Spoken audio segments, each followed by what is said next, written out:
भद्रा 3 लोकांमध्ये वास करते, स्वर्गात, पाताळात आणि पृथ्वीत। जेव्हा चंद्र हा कर्क, सिंह, कुंभ आणि मीन राशीत असतो तेव्हा भद्रा पृथ्वीवर राहते। जेव्हा भद्रा पृथ्वी लोकात राहते तेव्हा भद्राचे मुख समोर असते। अशा स्थितीत या काळात कोणत्याही प्रकारचे शुभ कार्य, मांगलिक कार्य करण्यास मनाई असते। भद्रामध्ये केलेले शुभ कार्य कधीच यशस्वी होत नाही। पौराणिक कथेनुसार भद्रा कालातच रावणाच्या बहिणीने रावणाला राखी बांधली होती आणि त्याच वर्षी श्रीरामांच्या हातून रावणाचा नाश झाला। तेव्हापासूनच भद्रा काळात राखी पौर्णिमेच्या दिवशी आपल्या भावाला राखी बांधली जात नाही। भद्रा ही शनी देवाची बहीण आणि भगवान सूर्य व माता पार्वती छाया यांची संतान आहे। पौराणिक कथेनुसार भद्राचा जन्म हा राक्षसांचा नाश करण्यासाठी झाला होता। जेव्हा भद्राचा जन्म घेतल्यानंतर लगेचच तिने संपूर्ण विश्वाला आपला घास बनवायला सुरुवात केली। अशा रीतीने जेथे जेथे शुभ व मांगलिक कार्य, यज्ञविधी केले जात होते तेथे भद्रामुळे विघ्न येऊ लागले। या कारणास्तव जेव्हा भद्रा असते तेव्हा कोणतीही शुभ कार्य केली जात नाहीत। 11 करणांमध्ये भद्राला 7व्या करणात म्हणजे विष्टी करणामध्ये स्थान दिलेले आहे। हिंदू धर्मात शुभ कार्य करताना भद्रा काळ याची विशेष काळजी घेतली जाते। भद्रा काळात कोणतेही शुभ कार्य सुरू होत नाही आणि ते संपत देखील नाही। यामागे असा समज आहे की भद्राचा स्वभाव क्रोधी आणि संतप्त आहे। भद्राच्या स्वभावामुळे देवांनी तिच्याशी लग्न करण्यास नकार दिला। तेव्हा ब्रह्माजींनी भद्राच्या प्रकृतीवर नियंत्रण ठेवण्यासाठी पंचांगाच्या विशिष्ट वेळेचा एक भाग भद्राला दिला। भद्र काळात केलेल्या कामात अनुचित घटना घडण्याची शक्यता असते। यामुळेच भद्रा काळात कोणतीही शुभ कार्य आणि मंगल कार्य केली जात नाहीत। नमस्कार सर्वांना, मी प्रांजली। यंदा नारळी पौर्णिमा ही 8 ऑगस्ट 2025 वार शुक्रवार या दिवशी दुपारी 2:12 सुरू होत आहे आणि 9 ऑगस्ट 2025 वार शनिवार या दिवशी दुपारी 1:24 संपत आहे।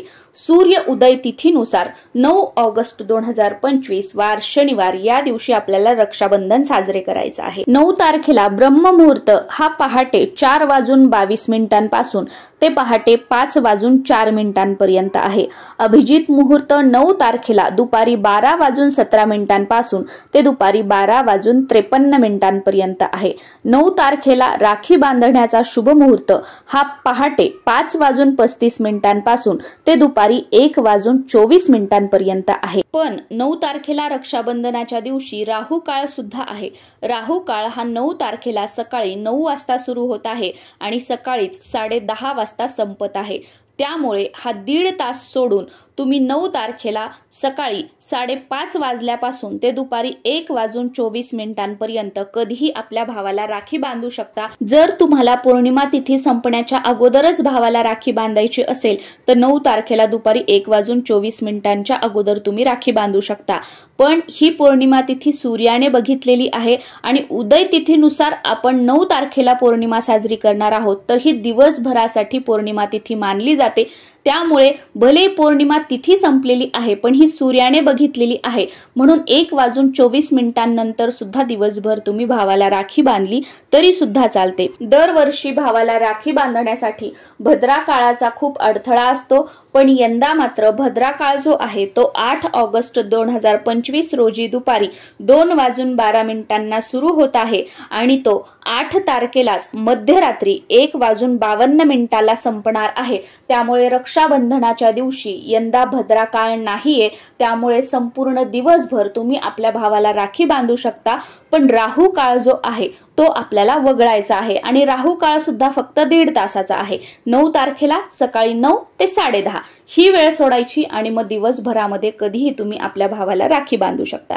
रक्षाबंधनाच्या दिवशी भावाला राखी बांधण्यासाठी ताम्हण कसं तयार करायचं, ताम्हणामध्ये कोणकोणत्या वस्तू असाव्यात, त्या प्रत्येक वस्तूचं महत्त्व, कोणती वस्तू कुठे ठेवायची अशी संपूर्ण माहिती असणारा व्हिडिओ आपल्या चॅनलवर अपलोड झालेला आहे। त्या व्हिडिओची लिंक खाली डिस्क्रिप्शन बॉक्समध्ये मी तुम्हाला देत आहे। नक्कीच तो व्हिडिओ तुम्ही बघू शकता आणि याचबरोबर रक्षाबंधनाच्या दिवशी भावाला राखी कशी बांधावी हा व्हिडिओ सुद्धा तुम्ही बघू शकता। या व्हिडिओची लिंक सुद्धा खाली डिस्क्रिप्शन बॉक्समध्ये मी तुम्हाला देत आहे। तुम्हा सर्वांना रक्षाबंधनाच्या म्हणजेच राखी पौर्णिमेच्या खूप साऱ्या शुभेच्छा। नमस्कार।